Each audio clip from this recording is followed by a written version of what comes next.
We want a boat!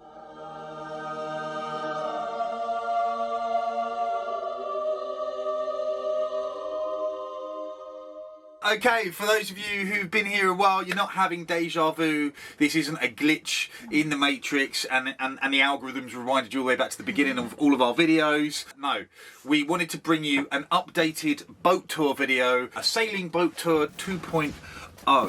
Oh, hello mate. And Hank obviously very much wants to be in that as well. For those of you new here, my name's Dominic, this is Carly, and this is our captain, this is Hank, and welcome aboard Cadoha, which is our tiny floating home. What we've been trying to do is juggle three things whilst living on the boat, and that is living on the boat, whilst also doing lots of upgrades to the boat, and those two together can be super challenging. Very chaotic.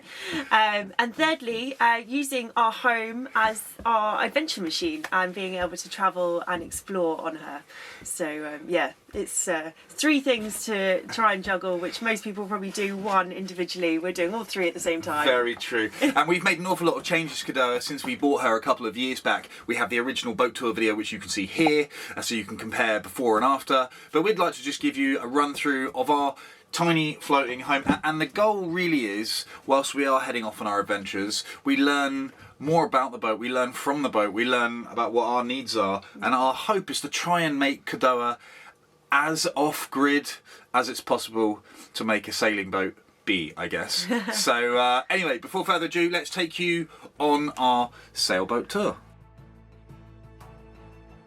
Cadoha is a 1985 Trident Warrior 38. She is a fiberglass constructed, cutter-rigged sailing yacht designed by Bill Dixon and Angus Primrose, and she was built by Trident Marine in the south of England. This boat has an encapsulated keel and she draws 1.52 metres or 5 foot in old money. Cadoha has a 3.96 metre or a 13 foot wide beam, along with really good headroom. And it was this width alone that really made her feel big enough for a 38 foot sailing boat to become our home. It also has an auxiliary engine, which is a Volvo Penta D255F, although this is not the original engine. And now we know a little bit about boats. Given how expensive a replacement engine is, we're doing our best to take absolutely great care of the one that we have. Now you have some of her stats, how about we take this boat tour inside? Let's start the boat tour video up forward with our master cabin. Not much has changed up here since we bought the boat. We have done a little bit of spruce up here and there with the sanding and varnishing of a lot of the woodwork up here. We've made a little curtain, I tried to make a little curtain, to hide some of the storage, which just looks a bit messy when it's exposed. And we got a new mattress, which you would have seen for those who have been following for a while. A huge improvement to the bed. It's made such a difference, and it's so thick and so comfy that now we do have a bit of an issue of getting into the wardrobe, but that's fine. We'll rectify that at some point. And then up here we have the workshop, which isn't much of a workshop, but it's very handy for storing all our bits and pieces that you don't need day to day, but tools and anti-foul and coolant, things like that, all up here along with the anchor chain. Then more storage here, clothes, lots of clothes. It's amazing what you can squeeze into such a small space. Drawers, and then under here is all my lead making stuff. So it's all the lines and shackles and tools and boxes, everything. For anyone who wasn't quite sure, Carly does make all those leads herself. She's not sending them off to a sweatshop in China and having them sent back. All that magic happens right here. It's all in there. So right. This is probably one of my favourite parts of the boat actually. It was all done in a day when Dominic had gone to work away from the marina. I think you were working in Brighton. Yeah. And Frank came and helped because I wasn't too familiar with boat plumbing. Turns out it's actually quite simple. But I got all the materials together, and with the help of Frank and Dana Marina, we did put this together. So the shower was changed, and obviously the stick-on wallpaper. And then some storage added in there, and then we put in a new sink. This was what Dan and Marina helped us with. So this is an old worktop from the university in Southampton. Yeah, it's from a science laboratory, wasn't it? Oh yeah, that's it, yeah. So yeah, they helped us cut that out, and I've sanded and varnished. Thanks, Dan and Marina. Yeah, it's awesome. And thanks to Frank for helping me with all the plumbing, so new tap, new sink, new toilet, and then I also painted all of this with top black, which I'm yet to finish in there. You'll see the before colour. So yeah, it was kind of like an off-white, creamy-ish kind of colour, wasn't it? But that was like that everywhere. Yeah. You can see in our old boat tour video, the very first one, if you want to sort of before and after. Yes. And again, storage in there, so it's got all our toiletries there and up there, and Hank's toothbrush, toothpaste, and then like boat bathroom cleaning stuff in there. Okay, and then coming into the middle of the boat, a lot of the changes in here you won't actually see to the eye because they're all hidden. Things like the diesel heater and batteries and all sorts of other things. So we'll start here and we'll work our way around and show you what we've done. So this was a cool box, like a secondary fridge, I guess, for like the previous owners. As you can see, it's all insulated. However, now that the diesel heater, what do you call that? Ducting? Ducting. Yeah. Now that the ducting runs through, it's become an airing cupboard. So tea towels and towels and things have also been stored in here because it gets lovely and toasty. It's ironic, isn't it? It's gone from a fridge to an airing cupboard. Yeah. So that's under there. And then in the corner here, and tucked away in here, is the diesel heater, which Dominic installed with the help of Frank. A lot of help from Frank. Thanks, Frank. If you want to know everything that we did to install this, because this is one of those cheap Chinese diesel heaters, it was like 89 quid, but the total build came to closer to 400 pounds because a lot of modifications we made on top of the original kit that came with it. So I don't want to go into too much detail here, but I'll pop a link in the description to the video that covered putting this system together. But basically we massively uprated all of the insulation, so everything's double lagged, so we've got this kind of like leathery style fiberglass lagging around the exhaust originally, and then some heavy duty lagging around here. So even when this diesel heat is running full blast, you can put your hand around the exhaust system and you can still touch it. We felt that was really important. Diesel heater runs the exhaust all the way up to here, and again it's lagged. It's lagged all the way up, and we've got these brackets as well just to stop the exhaust being able to rattle around onto anything that we don't want it to. We've been actually running the diesel heater for, you know, ever since we put it in. We've never had any problems. It's been absolutely fine, apart from a couple of the fuel pumps have failed, and they're about 10 quid and needed replacing. But we think that was because we accidentally let the system run dry a couple of times, run out of fuel, which is bad news for a diesel heater. Switch back. Oh. So they're moving along. I'm going to show you the batteries in a minute, but we had batteries all along here when we had the lead acid, but we've managed to free up a whole compartment under here because we've now only got the lithium in one, and there's loads of storage all behind here, which has got like tools and other bits and pieces again for boatworks. The very important gin and rum storage. Of course, that's actually Every boat should have some. Yeah, it's actually Carly's rum and gin collection, just for an FYI. Yeah. And no, we don't have a problem. As long as there's gin there, there's no problem. Is that the... Exactly. Well, gin and rum, yeah. And also this one is food, more tools, inverter. This is actually one of the big ticket upgrades we made, and that is a Victron Multiplus 3000 inverter, and that enables us to basically very much feel like we are still connected to shore power, even though we spent 90% of our time when we're gone at anchor. It is an absolute game changer. Here are the batteries. And these are, again, a relatively new upgrade. I'll pop the link in the description if you want to see the video about that. But basically, we had an awful lot of help from Frankie, the mad scientist, electronics genius, back in Itchin. And yeah, he helped us install this whole system in exchange for some rum. Lots of rum. So those are 200 amp hours per unit. That's 600 amp hours of lithium battery in there. They're called polynovel batteries. They're dead handy, and I'll pop a link in the description, again, not just to the video of us installing it, but to the guy who sold them to us. He was an amazing help, and yeah, super knowledgeable guy. Made the whole thing way less daunting, and they have been phenomenal. So one of the main things that those batteries allow us to do is to be more off-grid, because we no longer need gas. So we've got regular household appliances thanks to the inverter. So we cook with our Ninja cooker, an induction hob and electric kettle. And you see, here is some war wounds from our gas appliances. None at all from the Ninja. We used to have a gimbaled like oven system here originally, and it was great, but it started failing. Like the pipework started corroding away, and there was gas leaks, and it was a bit, so it needed to be replaced. And replacing it with another gimbal system was an initial plan, but actually we got this Air Ninja. I think it was your parents, wasn't it, or your mum, that originally mentioned that this was a handy bit of kit. And we just built this frame, and it's got a little metal strap that goes over the top that holds it in place, and this doesn't move. And when you're underway, Carly and I both suffer with seasickness, so you can just pop some food in here, press go, and then come back 10 minutes later, and it's all done. So while we're over here in the galley, I'll show you some of the storage, because we've got in here, we've got all our spices and more spices and stuff in there. I haven't cleaned that one, so maybe we won't open that one.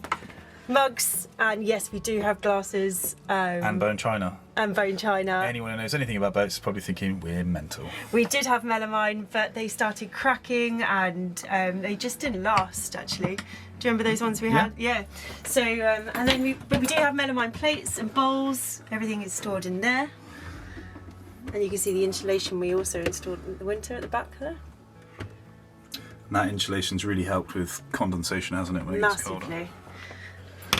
Our fridge, which isn't huge, but we have backup, which you'll see in a bit. We've got a little freezer compartment because it's always important to have ice cubes for the gin. And mostly Hank's food in there, to be honest. And then we installed these, so we had space to store our fruit and veg, because that was an issue before. Then under here are pots and pans and all our cleaning stuff, which you will see is basically all EcoWorks. Thanks, Angus. Yeah, I think one of the things we love about EcoWorks is we had to be really mindful about what we were using that was fundamentally going to end up in the sea, and that was something that really concerned you, wasn't it? Yeah. Straight away. And that's how we stumbled across this guy, Angus, over at EcoWorks, who has exactly the same thought process. He's really mindful of what goes in the sea, and everything needs to be biodegradable and non-toxic. And then on top of that, he puts everything in little concentrate bottles, because he knows that space on a sailing yacht is obviously a massive premium. And so out of a little bottle like this, you can get litres after litres after litres of cleaning products. And he literally covers everything, like glass cleaner, build cleaner, tea cleaner, I mean everything. Everything you could possibly need is in there. EcoWorks was a great find. And then we've got some cutlery, obviously in there, and then we've got like jams, spreads, and crisps and snacks in here. More pasta and cooking bits in there. And I think you've seen that, so that's pretty much it. And then we do have food over on that side, as I say, as well. So you do ram it all in. It's full of storage. This was another project of mine that I did this winter, and that was converting this table, which was a small table that folded out and had a massive wooden pedestal which would get in the way of your feet. And the main reason for changing this is this now has a pedestal that we can lower. So we unclip these and the whole thing will drop, enabling us to create a big berth in the middle of the boat, which has been really handy for us this year. Like when we're doing passages, if Hank wants to come down and chill out, he's got a big space that we can see him up there. Also on a rolly passage or in a rolly anchorage, if we don't want to be up forward, this has been a great space that we can all fit in comfortably. And we'll do a little video to show you how that all converts into a massive berth. Alright, let's do it now. Do it now? Let's do it now. Okay.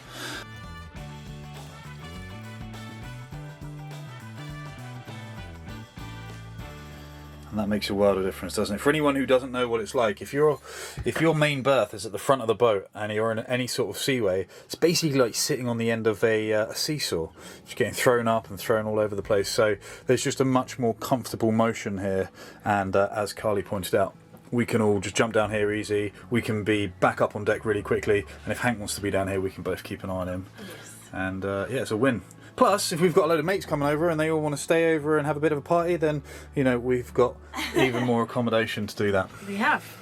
A lot of people have asked me where I got this piece of art from, and I'm afraid it's not something you can go to the shops and get for yourselves. This was hand painted for us by a very dear friend of mine, Nat.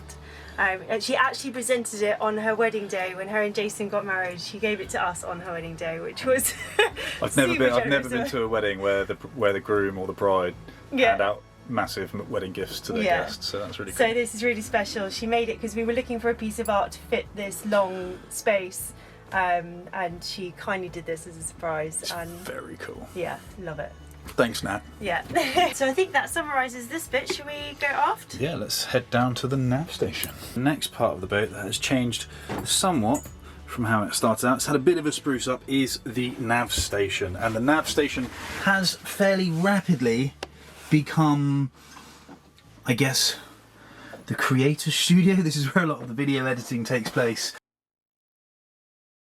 We need to figure out what we're doing with this as well. Like we've got like all these wires which come out of the bulkhead, and then they go through this has always just been here. This is kind of like conduit, and then it all gets kind of distributed, and it always just looks a bit ugly. And so I don't really see what we can do. We can't really reroute the wires in any other direction that I can see. So I'm going to need to try and solve some sort of problem here. And also this wall, I don't think we can salvage this wall. Like sanding it, taking it off, like there's just so many holes in it and there's so much water damage everywhere. Like up here, everywhere. I'd love to be able to do something, and there's just got big gouges that are all taken out here. Some really big gouges taken out. So gonna have to figure out something for that as well. A lot has gone on in this wall over the best part of 40 years. So there we are. There we are. So this is a quick before-ish. All of this was just squishy, rotten, and fell out, and we just cut all the way back until we got to some solid wood again, and we've put some marine ply and epoxy that all in. It's not finished yet, but it obviously trying to give some strength back to it. So we've got that, the roof to finish, the wires, the varnish, something about this holy wall, and all this discoloration, what we can do. Lots to do, lots to do.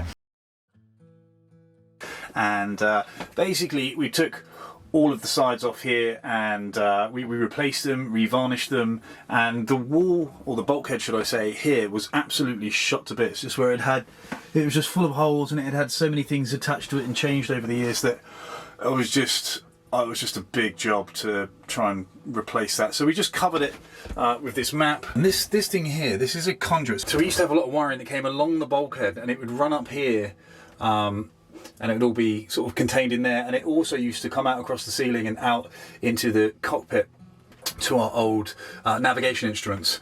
And so not all of the wires could be got rid of, and it was difficult to sort of hide them. So Ned at Red Roof Marine, who I was working with for a while, created this really cool conduit.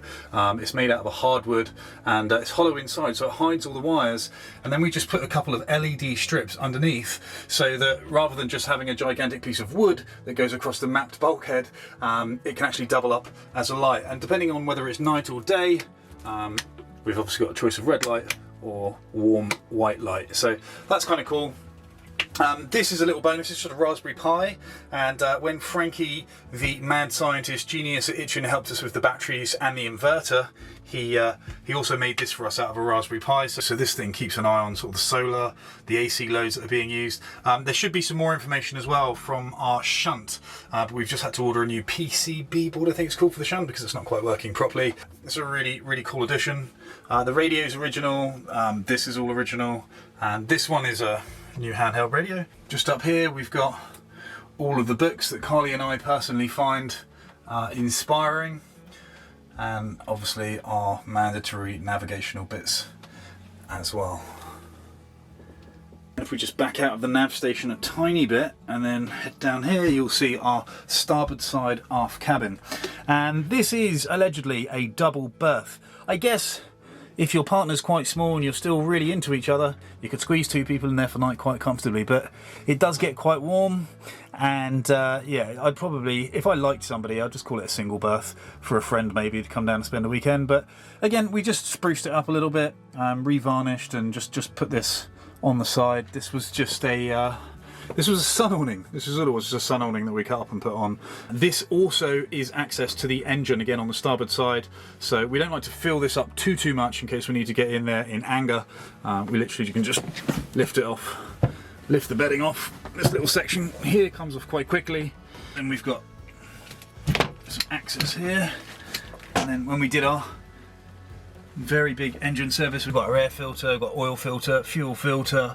And so when we do our service, this is how we access that side of the engine. Our fire extinguisher here, which is baking hot. That's how we access the starboard side of the engine. Our Volvo Penta D255. In the back here, we've just got an electrical consumer unit, and it's one big cupboard. We don't keep an awful lot in there. We've got the manual bilge pump, which is brand new. We replaced that a few weeks before we actually set sail. An important safety feature to stay on top of. Other side, we have the utility room. Yeah, welcome to the port side aft cabin, which, as Carly just said, is our technical compartment stroke utility room. Here you have probably the most expensive appliance purchase I think we've made, and that was a Waco Dometic freezer, which has been amazing. And again, it was really to try and continue the idea of being as off-grid as we can be for as long as possible. In reality, it mostly just has Hank's food in it and ice cream for Carly. And chips for you. We do occasionally chill the beers down in there if we need to do it quickly though. But having a huge chest freezer on top of a continuously running fridge freezer that's in the kitchen does consume a huge amount of power. So, you know, I haven't got the exact numbers, which I should probably have, but a few cloudy days back to back with those running 24/7 will give your batteries a hell of a whack. So we'll get into solar later. Here we've got our washer spin dryer. This thing was gifted to us by Carly's dad, which was very kind, and it's been amazing.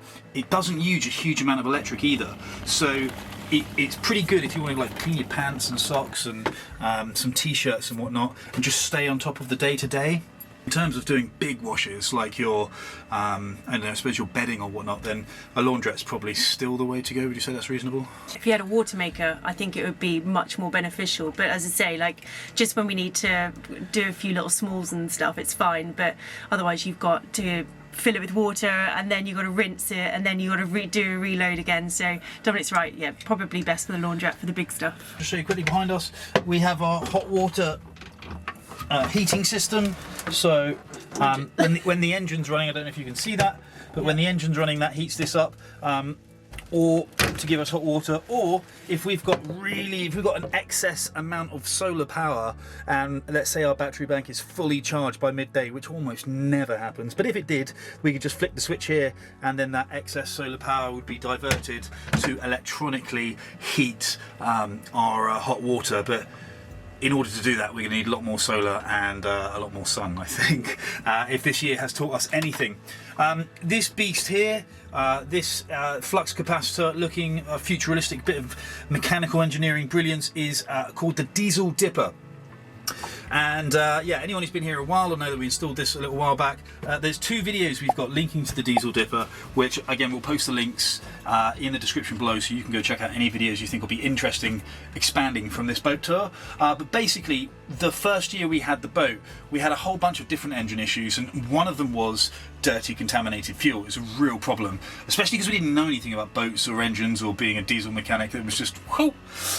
So we had to do a deep dive, steep learning curve, and this has been a bit of a godsend actually, because what this actually does is this connects to the bottom of your fuel tank, sucks any water, fuel, contamination, anything out at all, and then it has a separation system inside this unit here. And then what happens is, when you leave the dipper running all day, or especially if you're in a seaway, you can just drain the bottom off, and any contaminants should basically come out of the bottom. And I've saved that for you now, because we've actually had the engine running all day to charge the batteries. And so I just want to give you an idea of both how loud it is and then what comes out of the bottom here. So that's what it sounds like when it's running. It's not the quietest thing in the world, but it seems like a small price to pay, because our engine hasn't let us down with clogged fuel once this year, not once. And I think this is definitely had a big role to play in that. So this is awesome. All right, so what I'm going to do here now is just live. If you're new here, if you actually follow this season, this is season 3, there's sporadic videos every now and then, every sort of third or fourth video of me checking samples. And in the sample, what I'm looking at is the amount of crud relative to the amount of fuel that's in there, and it's gradually over the season getting less and less and less. So this is actually doing something. But all I'm going to do here is I'm going to take this little hose and I'm going to drop it in. You see how that is almost instantaneously clear, and this is the first time I've run the diesel dipper in a couple of weeks, and so the fuel that came out of that was not bad at all compared to our old samples. So yeah, we run this all the time, and we use the chemical products. This company, Marine 16, make a load of chemical products that we've been absolutely dosing our tanks with to try and kill anything that's in there, and then this thing just constantly pulling from the bottom of the tanks. And you know, touch wood, so far so good this year. We haven't had a breakdown fuel related issue at all, so that's been amazing. We've also got the access to the port side of our engine here, so we've got 3 points of access, which is really handy. And again, we actually did a whole bunch of upgrades. This is a stainless steel exhaust elbow which we replaced. We've changed a whole bunch of things. We did a fairly extensive engine service actually this year before we left, and as I said, it was a steep learning curve, and most of that learning curve actually came off the back of us watching YouTube videos of other people that have really useful channels, people that actually know what they're doing. One of the ones that springs to mind, if you haven't come across them already, is another English couple, Ant and Sid, over at Sailing in Pavidus, and that guy really knows his way around an engine bay and saved my bacon a bunch of times. So if you haven't done so already, I'll pop a link in the description. If this channel does nothing else, I hope it acts as like a conduit to point people in the direction of those who know what they're talking about, perhaps. We have all our wet weather gear and stuff in here. Jackets, life jackets, and salopettes all hanging up in there. And then, very importantly, all of Hank's clothes live in here too. It's ram full of Hank's stuff. And then like scuba stuff and things, not scuba, what would you call it? Snorkeling. Snorkeling stuff in there. This also had a bit of a refit. Again, it was all kind of very dated 80s tobacco coloured Formica. Dominic's painted it all white, done a bit of revarnishing all on here. And then I came and added my touches. I think that was my favourite varnish. Out of all the varnishing I did, that one turned out about the best. That turned out really well. Actually turned out alright. And then you've got this very kind of Art Deco vibe here, which you used to finish it off with. Yeah, so I put these like stick-on tiles things, just to give it a bit more of a life rather than just white or wood. I like it. I need to do something with that, but that was just some of the leftover stuff just to spruce that up. And then we just hang our coats and stuff up on here. And the floor, all we had was like a cork floor originally. Do you remember that? It was just a really plain cork floor. Yeah, I'm sure we'll have some fridge or something we can pop over the top. But again, this is kind of just a temporary, it needs a bit of a wash. So, but it was this cheap on Amazon, just this spongy artificial teak, which just looks a hell of a lot nicer than what's under there. So yeah, I just did a template, stuck that down, and it's been really good actually. It is easy to clean. We just, water's actually a premium when you're at anchor. So when we get back to the marina, we'll scrub everything. But we did that on both sides, so it looks much better. And welcome to the cockpit. In here we've had a couple of changes. The enclosure and spray hood, which those of you who have been with us for a while would have seen in a previous video. For those of you who are new here, you can go check that out in a previous episode, as I say. But we had this spray hood lifted so that when I'm stood at the helm I could see, because it was quite short before with not much window space, so seeing the bow was either trying to step up above the spray hood or crouching down to see below it. And the enclosure, which has been brilliant. For those of you familiar with the British summer, we still get a lot of rain, so it's given us shelter for the whole season. And shade for Hank also on a beautifully hot summer's day like today. So yeah, that's been awesome. And we had the cockpit cushions done. And then I think Dominic is going to talk to you about the changes that he made at the helm. Ah yeah, well, in fact, just behind where Carly is standing now, that's where our nav entrance used to be. And as I mentioned earlier, when I was in the Nav Station, the wiring used to come up essentially through that little space there, and we had stray wires all over the place, and it was all a bit of a mess. And due to corrosion and wires getting yanked about, it kept failing. And so before we left Southampton this season, we upgraded our navigation instruments. So these are all new. We reduced 3 screens worth of information down to 2 screens, but the same bits of information are being provided. So we've got boat speed, water depth, and wind speed and direction here.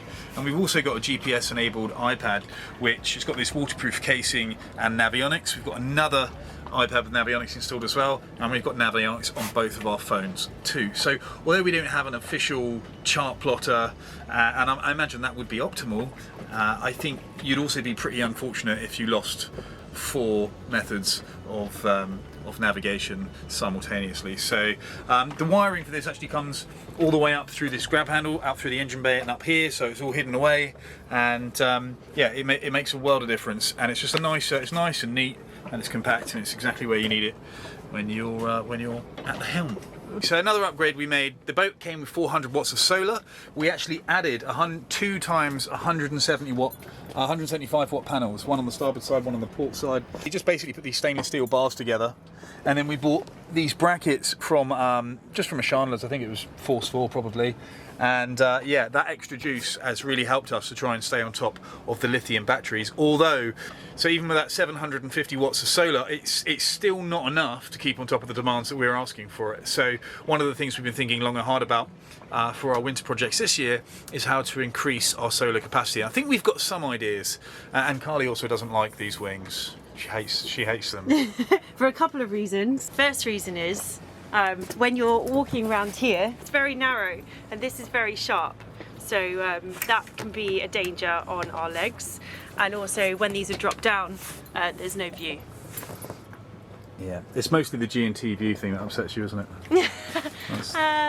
I mean, that is more of a problem, you know, when we're at anchor, for sure.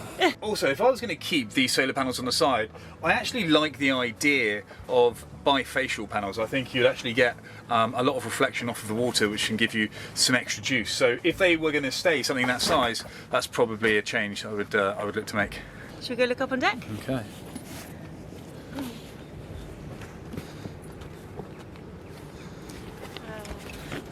Okay, so Trident Warriors often come with a stay sail boom, which is what we had when we bought this boat. But one of our winter projects was what Dominic did, which was fitting this furling system ready for a stay sail when we can afford one. We ran out of money. Yeah. So we have this system all here in place, ready to go, and one of the benefits of that, there are many benefits, but one of the benefits is the amount of deck space it now gives us for our tender on deck. So this furling system was all made out of second-hand equipment, and we thankfully got gifted it, and I cut it all up to fit our existing inner forestay. And whilst we're on the subject of stays, one of the other jobs that we upgraded after we bought the boat, shortly after buying the boat actually, and having a somewhat damning rigging survey, is all the rigging. So all the standing rigging and all the running rigging has been replaced, and at the point when all of it was taken off, the mast was taken off, and that was all being remade, I took all the chain plates off, inspecting them, cleaned them, and then rebedded them and fitted them all back, ready for all the new rigging and mast to go back on the boat. So that was a fairly big job, that was a fairly extensive job, and it was just a matter of safety really. It was one that we felt just, especially given our lack of experience sailing or on a boat, we thought I don't want to be second guessing our decision making off the back of having old knackered rigging. So all the standing rigging, all the running rigging has been also replaced. Helps with insurance. Yeah, the insurance company liked that. Yeah. So, and I also put all these netting in so that Hank can roam on deck pretty safe. Obviously we don't let him up when we're sailing, but when we're motoring he loves just lounging up here, pretty much like he is now. And for anyone who hasn't met him yet, anyone that's new, this is our third crew member. This is Hank. Hank is a bit of a diva these days because he's a handsome young man and he seems to know it. Everyone keeps telling him and sending him gifts. And we're basically here to serve Hank now. I think that's kind of how it goes. Absolutely. But all of this netting that Carly put on, again, was just to stop any accidents with Hank. Although when we're underway, anything other than the most flat, calm conditions imaginable, then he's got his life jacket and he'll be tethered in back there with us next to the helm. So he can't leave the cockpit, basically. But if it's dead flat calm, we're motoring up a river, or there's not too much action going on, then he's allowed up here. Or if we're up here, if we have dolphins swimming around the boat, something really exciting is going on, and it's unfair to leave him back there. He wants to get involved, and he loves joining in. Alright, so there you have it. That concludes the tour of our tiny home, our blue water sailing boat tour. And that is a Trident Warrior 38 built in Britain, and our adventure machine that is currently our home. It is indeed. There are still lots of upgrades that we want to do, but obviously funds keep running low, so we'll keep going back and earning some money. And if you stay tuned, subscribe, you'll get to see all those other upgrades that we make. As Carly has just alluded to, half of the year we put our big person pants on and we both go and get jobs, put money, much needed funds back in the kitty. We also do as much work on Cadoha ourselves, DIY, as we possibly can, again, to keep costs down, as well as getting to know the boat as intimately as we possibly can. And then that gives us the other 6 months of the year, the warmer months of the year, to go and explore this remarkable island nation, and doing what we really love to do, share it with you guys. So that's pretty much it from us. If you haven't done so already, hit the subscribe, hit the bell, leave a comment, say hello, go check out some of our older videos, and hopefully we'll see you in future videos to come. I'll see you then. You were going to say see you, weren't you? I can't help it. You were going to say it. What about you, Hank? You going to say goodbye? Goodbye. Say bye. Goodbye. Bye. Oh, close. That was close. That's as close as it's going to get. Alright, we'll see you guys next time. Hope you enjoyed it. Bye.